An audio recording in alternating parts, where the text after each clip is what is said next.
Welcome to a comedy podcast brought to you by Lovdev Barpaga. He covers topics all over Reddit and he talks a load of waffle about his life.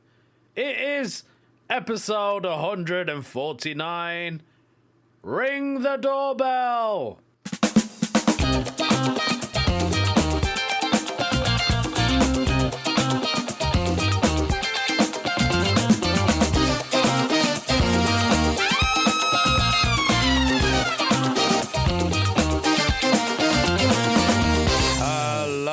People out there, apologies for the late podcast episode drop.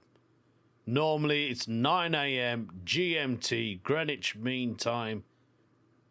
Fortunately, I didn't get a chance to record an episode over the weekend. I've just been absolutely busy, guys, doing Christmas gigs. Almost that time of year when we get around with our families and open the same presents we get the previous year. I've just not had the chance to record it. So this is like a live episode, obviously, because I'm recording it live, ain't I? But I don't know when you're listening to this, it's dropped late, dropped right now. If you're an avid listener, you probably already downloading this, and it's took me an hour to record it and edit it. I've just been mega busy. But I will tell you about that shortly. I do have a little bit of a dilemma. I call it a dilemma. It's minor. I say minor. Talking about minor, it's very minor. It's like military minor. I don't know why I said the word military. It's not military. It will be military if I don't catch it. There is a mouse in the Barpaga residence. That's right. I thought I was going mad the other night, so I went into my internet room where I'm recording this podcast, funny enough. And you know when you think you've caught something from the corner of your eye? So I've got a radiator in this room. It's a pretty big radiator for the size of the room. There's like a wooden, what do you call it, skirting board that goes underneath it. But it's kind of like in a box because the pipes... the wood is basically covering the pipes, which is what I meant to say. I don't know what's wrong with me. It's probably because I'm doing this podcast so late. Anyway, I saw this thing anyway. It ran across the skating board. And I thought, have I just seen... So I'm definitely seen... You know when you see it... And it was brown as well. And it just went... Whoosh, like Speedy Gonzales. I thought, bloody hell, don't I? I thought I was going mad. Then I thought, oh, maybe it's a shadow. Then a couple of days later, I went back in to my internet room to get something. And then I saw it again. But this time, I saw it, like, running across the board. And I thought, oh, my God, we got a mouse in the house. We got a mouse in the house. That should be a TV show. So I went straight up to Sheila, my missus. Not that she can do anything. I said, we got a mouse in the house, you know. Which explains why my cat keeps coming into this room. At first, I thought, oh, she just likes it here because it's cooler. I don't know why I said it's cooler, but even though we are officially in winter now, I thought, she just keeps coming in, man. And she loves sitting on top of the windowsill. I thought, what? You know, I didn't really think anything of it, but now it makes so much sense why she likes coming in here, because she knows there's a little furry friend of hers that she can play with. So the other day I said to her, I said, go on, Faith, do your job. Go and do your job. Go and catch that rat. Or the mouse. Oh, God, it's not a rat. If it's a rat, I'll be freaking out. I think it's definitely a mouse. Like, I am facing... So the radiator I'm talking about is behind me. So I'm actually quite scared to turn around and look down there to see if there is anything there. Like, there's a hole, you see. So where the pipe goes up towards the radiator, there's a hole there. And I think that's where it runs into. So basically, this thing is living in my house. Which makes so much sense because in the night, it can literally come out, run into the kitchen, eat the cat food, eat whatever else is on the floor that the kids have probably dropped. And it's happy as Larry. It's in the warm. It's in a beautiful place. Now, I don't know whether it's just your normal, regular mouse or it's a field mouse. If it's a field mouse, I probably won't mind it as much. But if it's one of the normal mice, I don't want that. Because they breed, man. They do breed, don't they? So, I've done that thing. I've went and bought a block of wax, which is like, you're supposed to put it in a rat catcher box. And basically, they go inside and they eat it and they think, oh, this is nice. Somebody's got me sweets. But no, after a couple of days, it affects them. You know, it gets rid of them. But I've tried to open my rat box because I've got one in the garden. And I've lost the key. And it's only a little plastic key and I can't open the lid now. And I'm thinking, great. So I've had to do a bit of DIY, a bit of Blue Peter in the house. I literally just got a takeaway box and put it underneath that. And yeah, I don't know why I did that, but I thought maybe that will work. Now, I'm going to have a look at it now. If I see that mouse, I'm going to freak out. Oh, I can't even see it now. But hopefully, with my voice, it knows I'm in the room, so it won't come in. I'm hoping it doesn't come in. Who knows? Maybe that mouse will be in my house for a long time.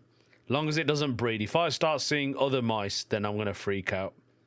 Then I'm going to have to do something about it. You know, I don't really want to kill it, do you know what I mean? Because it's a life, you know. But I don't want that life in my house. Thank you very much.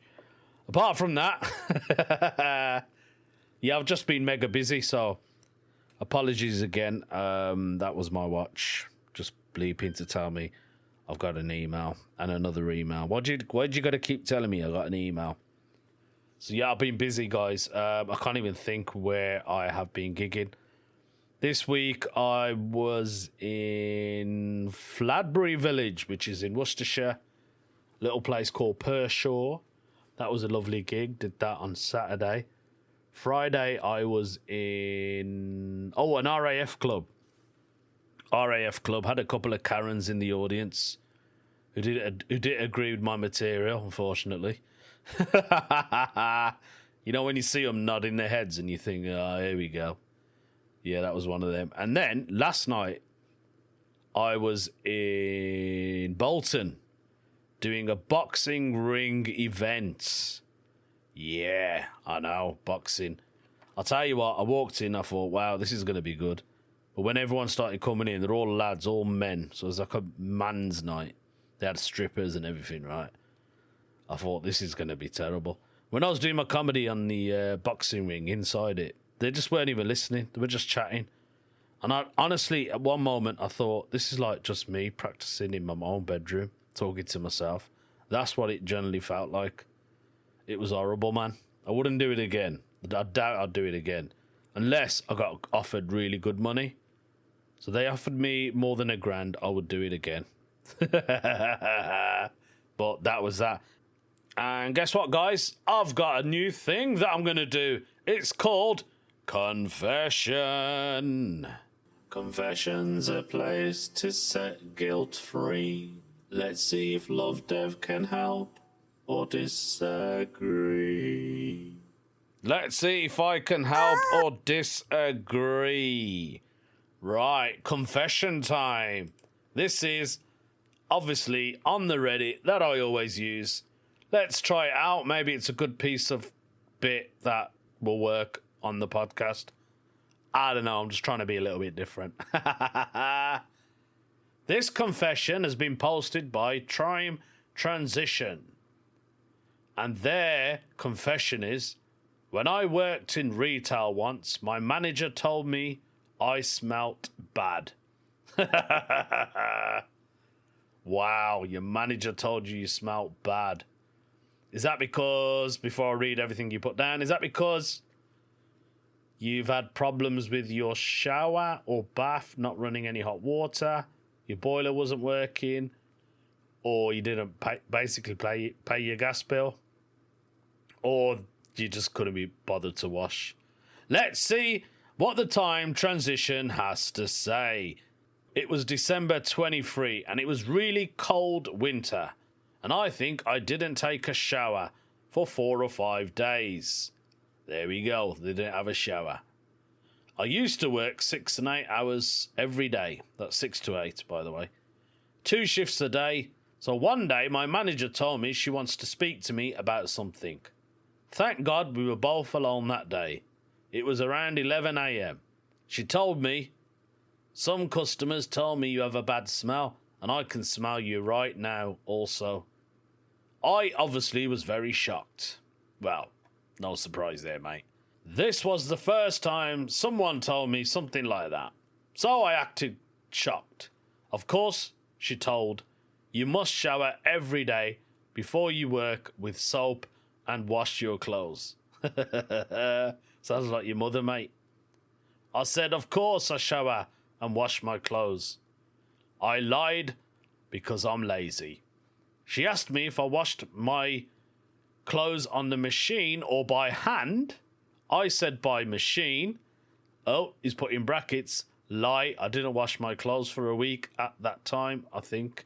I was very upset and she told me this is only between me and you, so I wanted to talk in private. Well, I think that's a very good thing that your manager has obviously addressed there's a problem with your hygiene and to speak to you privately, mate. I don't think that's a bad thing. I mean, I'd rather they did that, if that was me, than, blart it out in front of everyone else. So he's put down, which was very kind of her. Of course it was. That day I worked 2 shifts. So around 2 p.m. I went home and took a shower and wore my other clothes. Well done. I wasn't even using deodorant at the time. The next day I bought new body wash and deodorant and started showering regularly. Oh well. I mean, at least you confessed to it, but obviously you haven't confessed that you didn't wash your clothes or take a shower in front of your manager.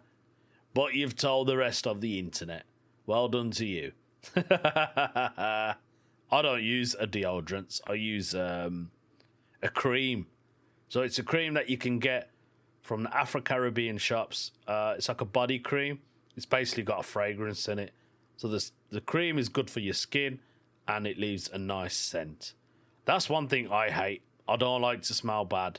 Those of you know me, I'm always smelling fresh, clean. I hate feeling dirty. I remember once, I think I had a gig and I went straight to the gig after work. That was it. So normally I'd go back home, have a shower, and then go back out and do my gig. But I didn't get time. I think the gig was very close to where I was working. So I thought, yeah, I'm just going to go straight after work. And I felt minging. When I got home, I felt like I rolled in a load of mud. That's what it felt like to me. But I suppose you've done your confession, time transition. Hopefully, you'll start transitioning into better smells.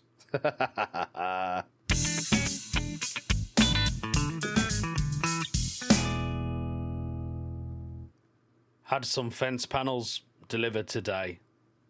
And you know when they send you a delivery slot? So the one I got was between 10 and 1 p.m. I thought, that's a long time, innit? You got to wait for your fence panels. What if you want to go out and do a bit of Christmas shopping? You can't even leave the house. Anyway, the geezer rings me, right, and I'm at work, and he said, I'm at your house, mate. I've got the fence panels. And I was like, oh, okay. I said, I'm not there, but my missus will be in. Can you ring the doorbell? He said, I have. I said, are you sure? She would definitely wake up. I said, keep pressing that doorbell and she'll get up. Anyway, the missus obviously probably didn't hear it, or that bloke was lying and didn't press the doorbell. But the thing was, he got there before the time slot. So he got there like 9 a.m. And I was like, why have they gave you a time slot between 10 and 1 when you've arrived at 9? I mean, I'm not saying that's a bad thing. You know, he's got there early, which is great. And you can just go about doing your day. You don't have to wait around the house. But why don't they just say... I mean, like, this is a big company called Wix in the UK, those of you not listening. UK, they're like building merchants for the public. So they sell everything, you know, sinks, taps, spades, forks. you name it, fence paint and paint, stuff like that. I was like, so that's really bad communication for a big, massive company like that, isn't it? Don't you think so? Let's do some more topics. Ask the UK. Let's do Ask the UK. Today's question has been put up by Lord Soy Boy 911. The question this Lord Soy Boy is asking, what is a law in the UK that people should be aware of? One of them, which is I'm going to say, and some of you probably already guessed what I'm going to say, don't hog the middle lane on the motorway. That's a law. Stay on the left-hand side. Please do that. You are all annoying. The other day I was travelling down the motorway, coming back from a gig, and there was a police car in front of another car. So there was a car in between me and the police, basically. And he was supposed to be in the first lane, which he wasn't.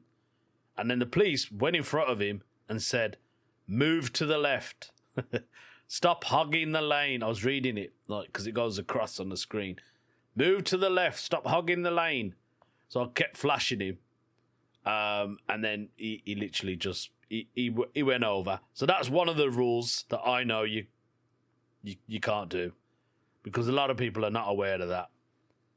He's put down, for example, I was not aware until recently that we can film anything we see in public, and you don't need consent from other people to do so, even if it's a private property, or if the other people don't need to be in the shot. They have no say in it. Of course, don't start shoving your camera in their face or follow them. What is an everyday law that people should be aware of that is good to know? Oh, let's have a look what some of the comments are. Someone's put, it's illegal to drive and use your phone. Obviously, everyone knows that. Please stop it. It really boils my urine. The amount of drivers I see holding their phones is still ridiculous, and I'm assuming they don't know. I have seen a few people driving and using their mobiles. Someone's put down, I often hear people say that people should have to resit the road test every 10 years. I disagree. I think people should have to resit the theory test every 5 years, including questions about how to drive around horses and cyclists. Someone's put down, anything related to driving lately, some people need to be slapped upside the head with a copy of the highway code. Absolutely agree. Another one put down, this is all about the traffic, I think. Everyone's talking about the traffic and the road sense. So another one has put down, there was a guy on TikTok or wherever going around trying to get petrol stations to accept his £20 commemorative coin. I'm not sure what the points he was making, but he was incorrect if he thought they were obligated to accept it as payment. There we have it. A lot of it is to do with traffic, funny enough. We are mad about traffic in the UK because I briefly read it and it's basically what I said. Someone's put down, I feel like not enough people know the following when driving on the motorway. Go on, lad. Say it how it is. The middle lane should be used for overtaking, letting traffic onto the road, and when traffic conditions do not allow for driving in the left lane. When traffic conditions allow, please should drive in the left-hand lane, and if overtaking, should return back into the left-hand lane when it is safe to do so. Jesus Christ, I wish they knew. That's absolutely spot on. That is basically what the rules are on the motorway. So if you drive on the motorway, please stick to the left lane. That's all the rules you need to know in the UK. There's nothing else you need to know.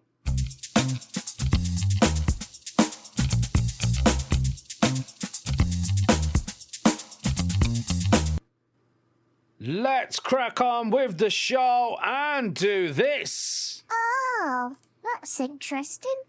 Oh, that is interesting. What is it that's interesting? Well, I'm going to tell you.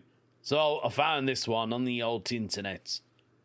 Apparently, in 2010, a SeaWorld trainer called Dawn Branchio was pulled into the jaws of an orca named Tillicum and ripped apart while a horrified crowd looked on. Her spinal cord was severed. She suffered fractures to her jaw, ribs, and cervical vertebra. Her scalp was completely torn off. Gruesome. So it says on here, I found a quick article about it. SeaWorld senior trainer Dawn Branchio was killed by the now deceased orca Tillicum in Orlando on February the 24th in 2010. Her death affected the massive change for SeaWorld and for the whale himself. After Tillicum killed Dawn, the show was over. Overnight, SeaWorld's impressive bull orca was forced into isolation, regulated to a back pool. Tilly had become SeaWorld's elephant in the room. Meanwhile, her family was imperably changed. Bacchio's beaming smile had been suffered out forever. Amidst the tragedy and grief, SeaWorld attempted to right its sharply tilted ship by saving its bottom line. They used the deceased woman without a voice to do so. A trainer, by all accounts, was dedicated, experienced employee and considered to be one of the park's biggest assets. Dawn was more than just a trainer. She was the face of SeaWorld, their poster child. Her tragic death was an injustice, but not because of Tillicum ripped away from his family as a calf. He too was the product of human interference. For decades he entertained the crowds and buffered SeaWorld's coffers. Reduced a splash whale, Tilly was far removed from the life he once knew and a shadow of his wild counterparts. Like other deaths before hers, Dawn's demise could have been swept under the table. It was the actions of a dedicated few and the oversight of the federal OSHA, which stands for the Occupational Safety and Health Admin, that forced it into the spotlight. They join the pieces and yield the truth. SeaWorld, the family-friendly marine park who everybody loved, was a wolf in sheep's clothing. SeaWorld accepted no responsibility for Bracchio's death when they cited by OSHA in August 2010 for the 3 safety violations. They were fined for $75,000, a drop in the bucket for then a multi-billion-dollar company. Had they accepted the fine and adopted OSHA's recommended changes, the park may have fared better. But this was never SeaWorld's way. SeaWorld had never been truly tested before. They faced little, if any, scrutiny, derogatory incidents, and had been deftly handled and swept under the rug. This was a company, remember, that sat high atop a pedestal with regard, understanding and care of killer whales. Since SeaWorld first opened its doors in the public, it was credited as the gold standard for marine mammal care, deferred to by experts and government agencies alike. The corporation was beyond reproach and above questioning. In turn, this fostered and nurtured an air of superiority and arrogance in the upper echelons of the park management. SeaWorld's response to OSHA citations and recommendations, therefore, was swift and derisive. In a corporate statement, they painted OSHA's understanding of marine mammal care and training as ignorant. We look forward to challenging OSHA unfounded allegations and confident that we will prevail. This is what the park said. SeaWorld did not prevail because it was impossible to prevail. The history of the park was all too telling and damning. Records obtained by the OSHA, the Freedom of Information Act, spread further clarity on SeaWorld's behaviour prior to and following Dawn's death. When it is aligned with existing information, you'll find it impossible to misconstrue their actions as anything other than morally and ethically reprehensible. there we have it. Hopefully they are making better changes for the whales and for the trainers in these SeaWorld parks. That's interesting. Yes, it was. Oh, that's interesting. Thanks, Bab. That was very interesting. And I don't know why that music played, because maybe I'm just going to wrap up the whole show. Funny enough, it's another fish related. Here is today's weird news story.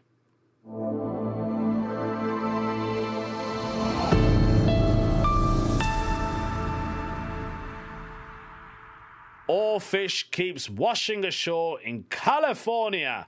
Some say that it could be a bad omen. A deep-sea creature steeped in folklore has once again washed ashore in California. On November the 6th, a researcher on Encinatas Beach, I think I said it right, spotted an oarfish measuring 9 to 10 feet long. The fish typically swam at depths of 300 to 3,000 feet and rarely seen on the surface, yet it was the third time one has appeared on the southern Californian coast since August. They have been associated with bad omens according to some English language accounts of Japanese folklore, though there's a disagreement on this. The fish, which can grow up to 30 foot long and feed on krill, have typically washed up on beaches when injured or disorientated. According to scientists, the current group of oarfish washing ashore may have to do with changes in ocean conditions, an increased number of oarfish off our coast. That's from Ben Frable. Shout out to Ben Frable, who's the manager of Scripps Oceanography Marine Vertebrate Collection in San Diego. He said in a statement, many researchers have suggested this as to why deep water fish strand on beaches. Sometimes it may be linked to broader shifts, such as the El Nino and La Nina cycle. But this is not always the case, he said, adding that many variables could be the cause. The previous fish were discovered in Huntington Beach in September, in La Jolla in August, according to Scripps. Before August discovery, scientists had only recorded 19 oarfish that washed up on the Californian coast since 1901.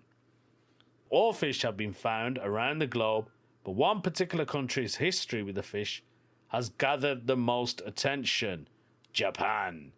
According to some media reports, oarfish have been associated in Japanese folklore with prophecies of doom, in particular earthquakes. Researchers in Japan looked into this in 2019. In Japan, folklore say that uncommon appearances of deep-sea fish are an earthquake precursor. If this folklore is proved to be true, the appearance of deep-sea fish could be useful information for disaster mitigation. That's a group from Tokyo University in Japan, but they scoured news reports of deep-sea fish washing up and determined that there wasn't much of a relationship between those sightings and earthquakes. Matthew Mayer, who's a folklorist and illustrator in Japan, who runs a database of Japanese folklore called Yoki.com, disputes the notion that Japanese folklore associates oarfish with earthquakes. He says in the 19th century, news sheets called Koaraban reference an incident in 1819 when a strange fish reportedly surfaced on the beach in what is now Hirado, Nagasaki, and predicted a bumper crop followed by a pandemic. But he said in an email that he's not aware of any folklore relating to oarfish, specifically predicting earthquakes. He thinks it's a case of mistaken identity. Much Japanese folklore does specifically link earthquakes instead to catfish, he said. Some accounts say the oarfish were known in centuries past. Raigu no Tusaki, roughly translating to messenger from the Dragon Palace. Yoshiko Akuyama, a professor of Japanese studies at the University of Hawaii, pointed to a Japanese fairy tale with a source texting back to the 8th century. It tells the story of a fisherman named Urashima Taru, who in return for saving a turtle is taken to the underworld palace of the Dragon King Ryugo-jo. In Japan, several different sea creatures have been called the messenger of the Dragon Palace. The list includes eels and turtles. She said in an email, adding oarfish to that list was plausible. Anything mysterious from the sea can be imagined as such, but she said it was unable to immediately verify it with source material.